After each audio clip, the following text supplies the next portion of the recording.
Nous sommes à Divonne-les-Bains, petite ville française entre le lac Léman et le Jura.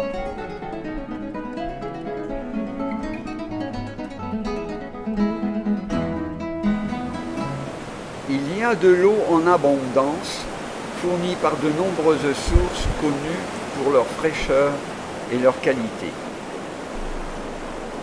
Les Romains utilisaient déjà l'eau de Divonne il y a 2000 ans.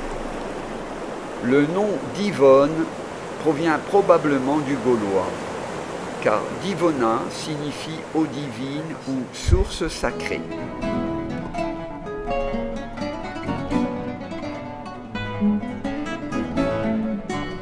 Entre 50 et 44 ans avant notre ère, Julius César fonda la Colonia Julia Equestri pour accueillir de nombreux vétérans de l'armée romaine. Novio Dunum, aujourd'hui Nyon, ville suisse au bord du lac Léman, fut sa capitale.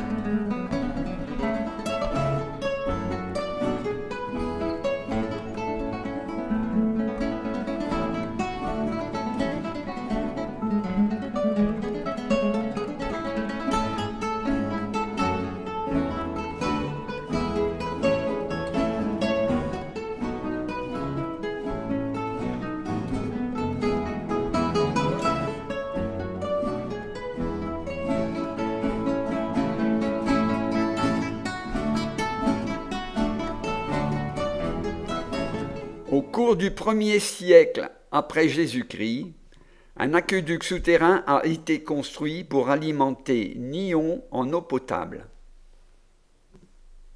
La construction a probablement duré moins de 10 ans. Son utilisation est estimée à 300 ans. Depuis 200 ans, de nombreux vestiges de cet ouvrage furent découverts des deux côtés de la frontière. Malheureusement, très peu fut préservé car les découvertes étaient presque toujours sur un site de construction et donc vouées à la destruction. Du côté de Nyon, de maigres vestiges sont encore visibles au parc des Mangettes. À Divonne, une portion de 20 mètres reste protégée en propriété privée. Un regard est visible comme seul témoin d'un ouvrage long d'environ 11 km.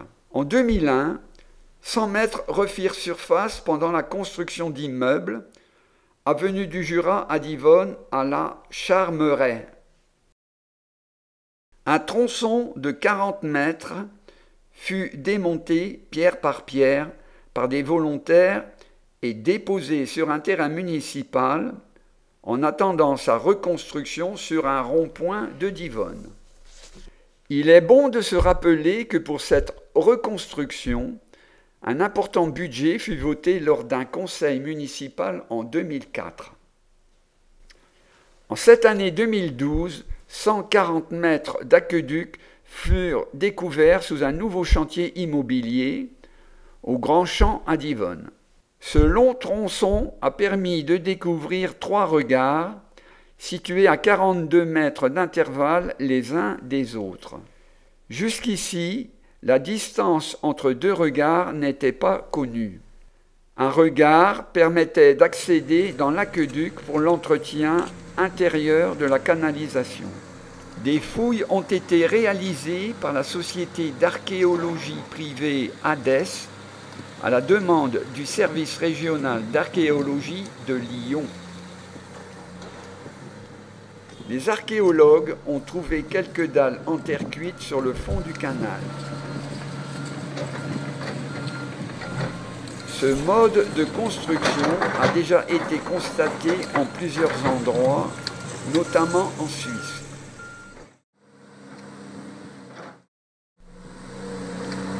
Aussi, une étude de mortier est envisagée, une fois la question du financement réglée.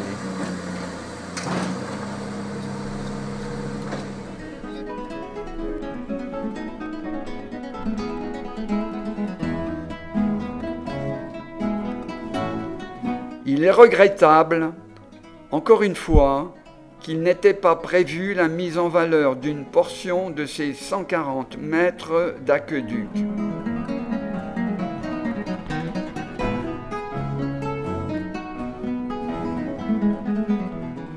De cet ouvrage remarquable, reste encore beaucoup de tronçons à découvrir entre Divonne et Nyons.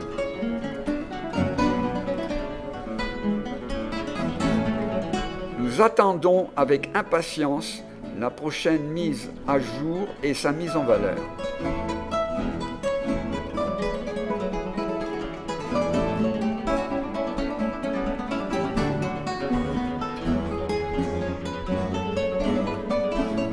On espère que les passionnés d'histoire et du patrimoine n'attendent pas en vain.